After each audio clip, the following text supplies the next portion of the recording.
사도신경으로 신앙 고백하겠습니다. 저는 전능하신 아버지 하나님 천지의 창조주를 믿습니다. 저는 그분의 유일하신 아들 우리 주 예수 그리스도를 믿습니다.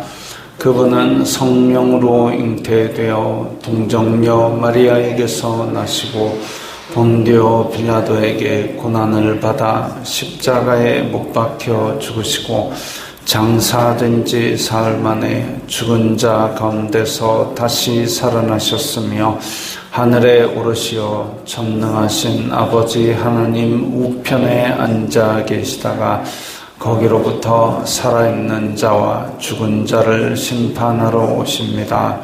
저는 성령을 믿으며 거룩한 공교회와 성도의 교제와 죄를 용서받는 것과 몸의 부활과 영생을 믿습니다. 아멘. 거룩하신 하나님 아버지 감사합니다. 간밤에도 편히 쉬게 해주시고 새벽에 기도하는 자리에 불러주시니 감사합니다. 이 시간 저희들 마음 중심으로 주님을 경외하게 하여 주시옵소서. 예수님 이름으로 기도드리옵나이다. 아멘. 찬송가 521장입니다.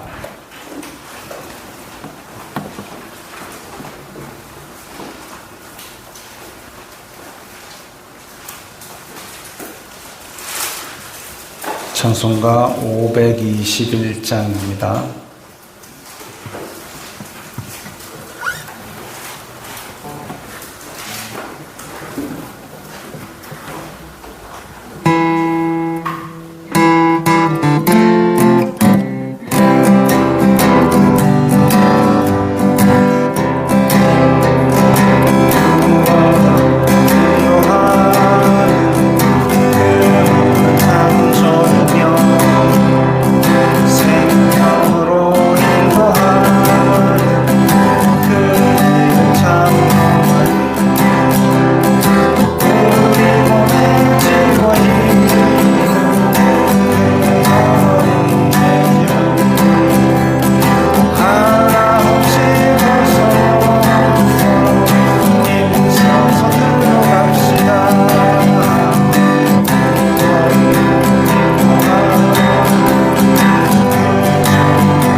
오늘 말씀은 예레미야 46장 11절부터 28절까지의 말씀입니다.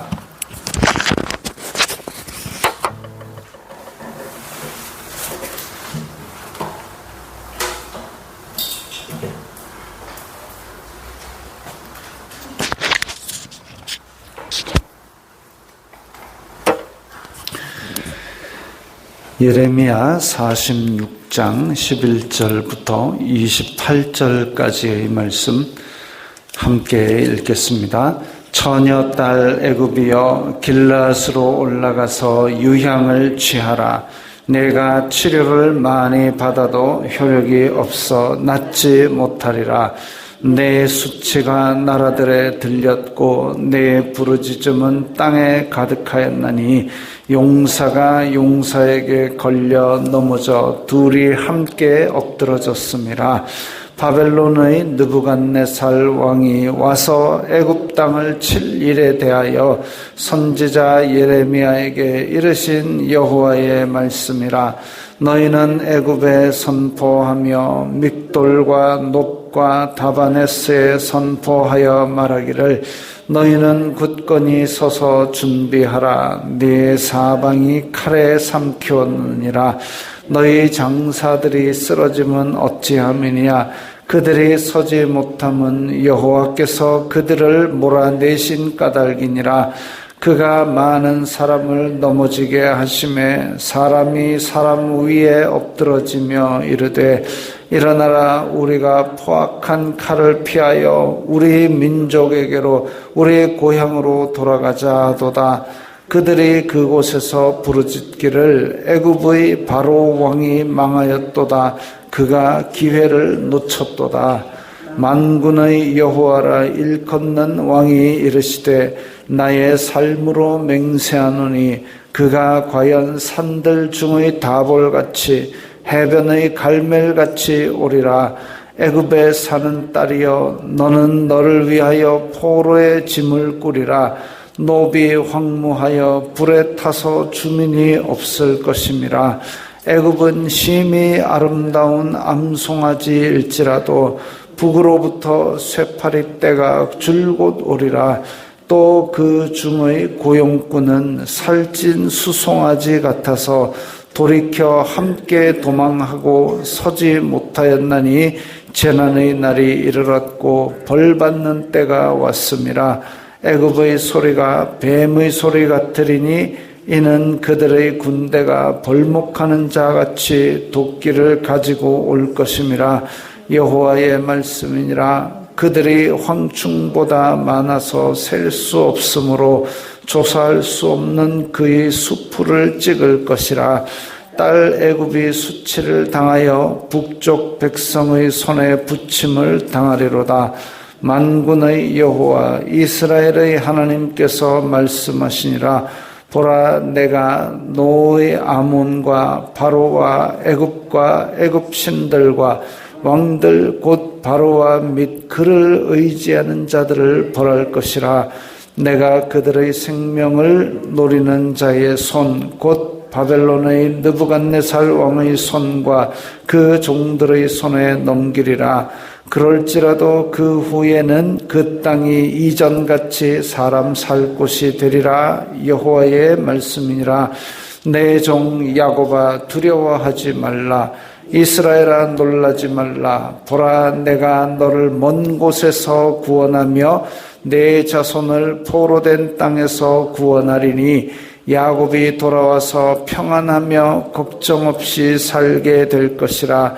그를 두렵게 할 자 없으리라. 여호와의 말씀이니라. 내 종 야곱아, 내가 너와 함께 있나니 두려워하지 말라. 내가 너를 흩었던 그 나라들은 다 멸할지라도 너는 사라지지 아니하리라. 내가 너를 법도대로 징계할 것이요 결코 무죄한 자로 여기지 아니하리라 하시니라. 아멘. 자, 오늘 말씀에서 이집트 땅이 받을 심판과 그리고 유다의 회복에 대해서 말씀하고 계십니다. 우리가 선지서를 읽으면 이사야, 예레미야, 에스겔, 다니엘, 호세아를 비롯해서 나중에 스가랴, 학개, 스바냐, 말라기까지 다 보아도 하나님의 심판이 선포되고 저 끝에 가면 또 나오는 것이 이스라엘의 회복입니다. 왜냐하면 다윗을 통해서 영원한 왕국을 약속하셨기 때문에 그래서 오늘도 끝에 보면 유다의 회복이 나옵니다. 자, 11절부터 보면 처녀딸 애굽이여 길르앗으로 올라가서 유향을 취하라. 이게 아마 유향을 바르는, 그러니까 전쟁에서 상처가 나고 이랬을 때 기름을 발라서, 그게 이제 약으로 쓰였던 모양입니다. 기름을 발라서 치료를 하는데, 근데 그 유향이 제일 효과가 괜찮은 것이 길르앗에서 나나 봅니다. 근데 길르앗으로 올라가서 유향을 취하라. 가장 효과 좋다는 그 유향을 발라도 효력이 없어 낫지 못하리라.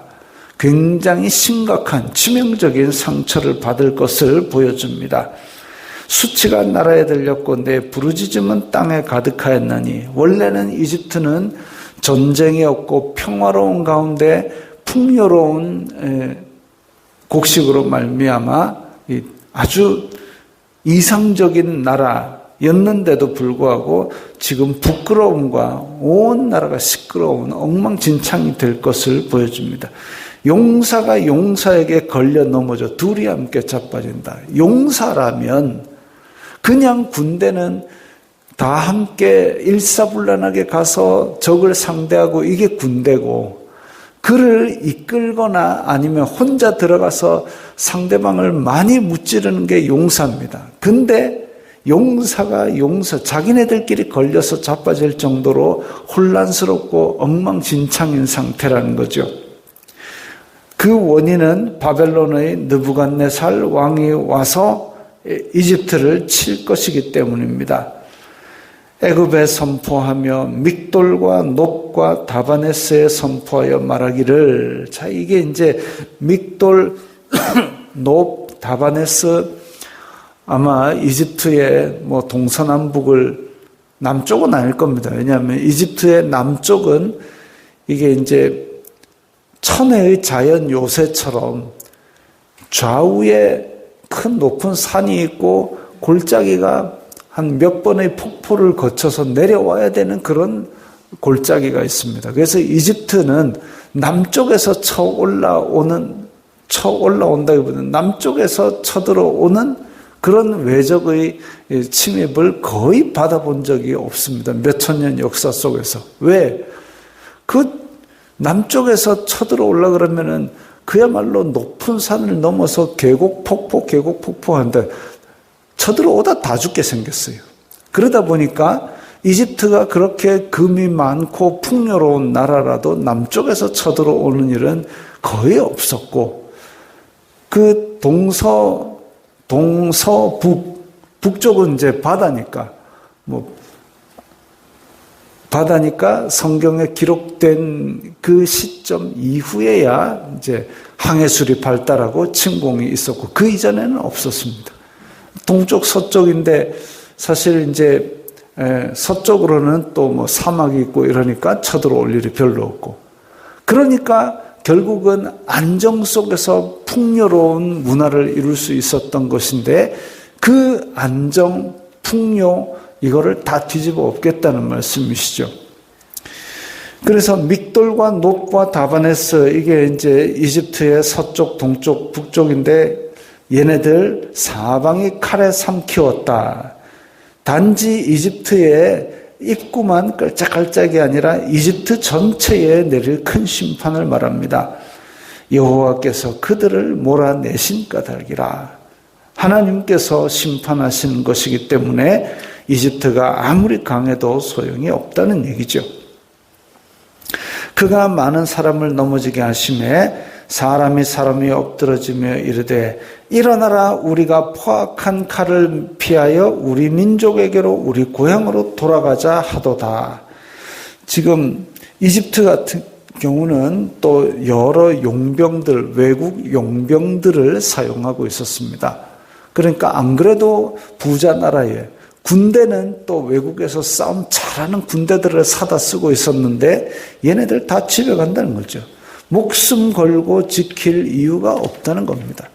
이집트는 교만하게 내가 강하다, 내가 풍요롭다, 내가 이 중동의 패권을 다 장악했다라고 교만하게 자만하고 있었지만 하나님께서 훅 부니까 그야말로 추풍낙엽처럼 그렇게 다 떨어지는 겁니다. 만군의 여호와라 일컫는 왕이 이르시되, 드디어 이제 만군의 여호와라는 호칭이 나왔습니다. 주로 하나님의 전능하심, 하나님의 강력한 권능을 선포할 때 나오는 호칭인데, 산들 중의 다볼같이 해변의 갈멜같이 오리라. 이스라엘 땅에 있는 산인데 다볼산, 갈멜산, 이제 평지에, 무기또 평지에 우뚝 솟아있는 산들입니다. 그것처럼 하나님께서 지금 쳐들어온다는 건 누가 봐도 너무나도 탁월한 차이를 가지는 그런 상태처럼, 그러니까 개미가 이쪽 개미 저쪽 개미 만나서 서로 끼작끼작 싸우는 것이 아니라 압도적인 위험으로 다가오시는 모습을 나타냅니다. 애굽에 사는 딸이여, 너는 너를 위하여 포로의 짐을 꾸리라. 여기도 마찬가지로 하나님께서 유다 땅에 심판을 선포하실 때 너희들 바벨론 쳐들어오지, 바벨론 쳐들어올 때에 항복하면 산다 하듯이 지금 이집트 사람들, 딸이라 해서 여자만 얘기하는 게 아니라 딸처럼 저항할 힘도 없는 이집트 백성들, 너를 위하여 포로 될 거니까 짐 싸라는 겁니다. 그래서 이 이집트 사람들 그야말로 여기 이집트가 더 살 곳이 못 되니까 포로 될 짐을 꾸리는 것이 너희 목숨을 부지할 방법이다 이거지요. 애굽은 심히 아름다운 암송아지일지라도 북으로부터 쇠파리떼가 곧 오리라. 심히 아름다운 암송아지, 그야말로 풍요를 상징하는 그런 이집트의 모습이죠. 근데 쇠파리 보셨습니까? 저희 시골 집에 외양간이 있었고 그 안에 소가 한 마리 있었는데 꼬리를 계속 휘둘러요. 계속 휘두르는데 진짜 거짓말 조금 보태가지고 주먹만한 파리가 왔다 갔다 합니다. 와, 이거 그게 쇠파리라고 부르는 건데, 라고 이제 할아버지께서 말씀을 하셨는데, 파리가 그죠. 그게 이제 붙으면 또 피도 빤대요. 하여튼, 그러니까 이제 꼬리를 계속 휘둘러서 쫓아낸 것이겠죠. 그런 것들이 때로 몰려온다, 이겁니다. 아주 아름다운 암송아지를 향해서 정말 우아한 삶을 살던 이집트에 쇠파리 떼가 그냥 까맣게 화를 몰려든다. 이거는 어떻게 맞서 싸울 방도도 없고 그야말로 꼬리 하나 휘두른다고 다 막을 수 있는 것도 아니고 그런 상태로 쇠파리 떼가 그것도 줄곧 온다. 아주 끔찍하고 그리고 도저히 막을 수 없는 그런 상황이라는 거죠. 근데 21절에 그 중에 고용꾼은 아까 얘기했던 외국 용병들, 전쟁 잘한다고 뽑아놓은 외국 사람들은 살찐 수송아지 같아서 들소 같으면은 그 힘으로 들이받아 버리면은 이제 막아낸다 이런 의미일 텐데 살찐 수송아지랍니다. 송아지인데 살이 많이 쪘어요. 그러면 고기죠, 곧.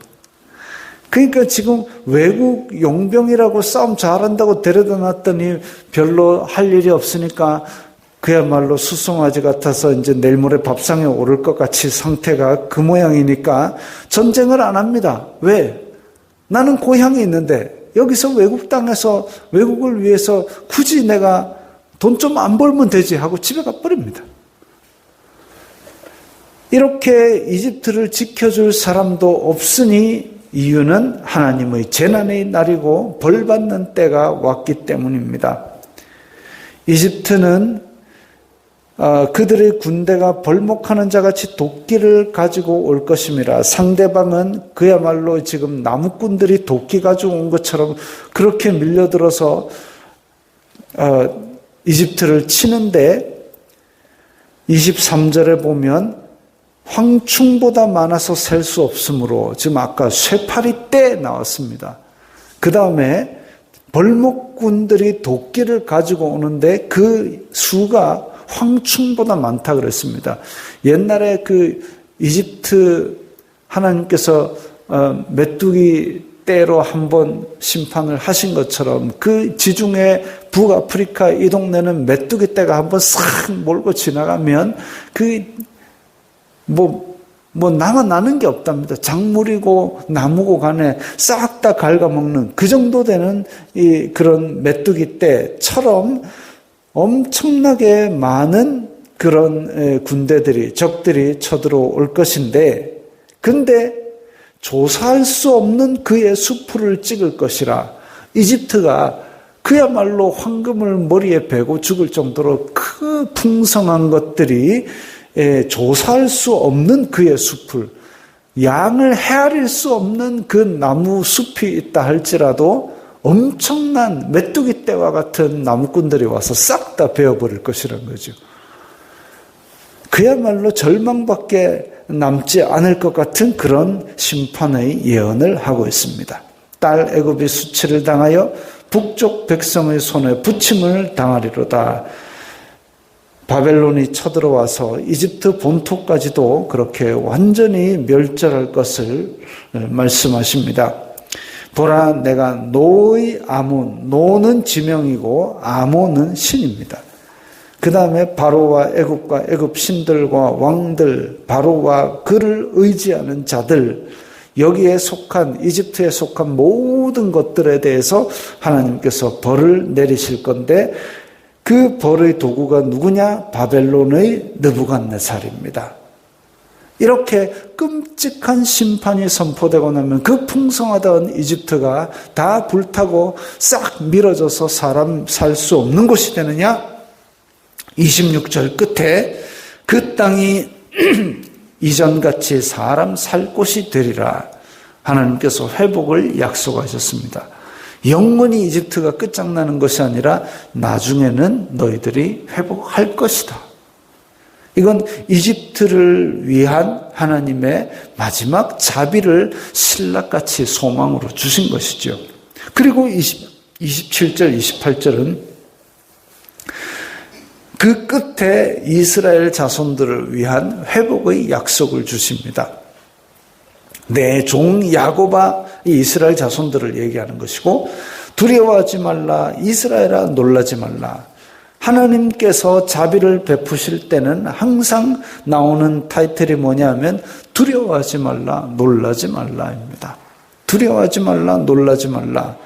내 자손을 포로된 땅에서 구원하리니, 지금 바벨론으로 다 잡혀간 것들 다 내가 데리고 오리니 야곱이 돌아와서 평안하게 걱정 없이 살 것이다.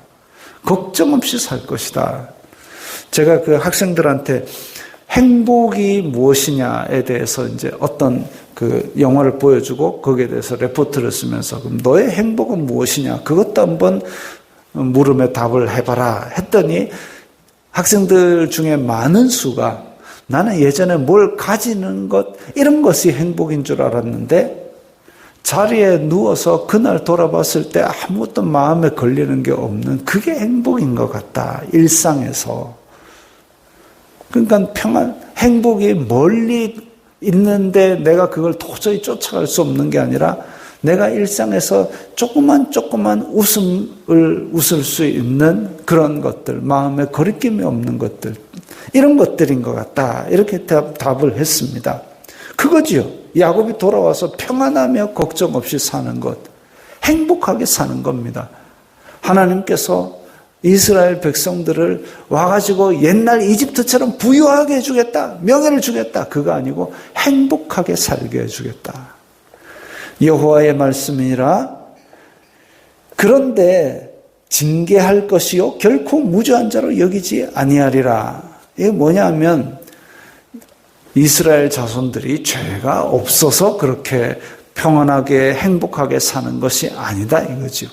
하나님의 공의로우심으로 심판은 하시는데 죄가 없어서가 아니라 하나님의 자비하심, 언약 때문에 이스라엘 백성들을 회복시켜 주시겠다는 것이죠.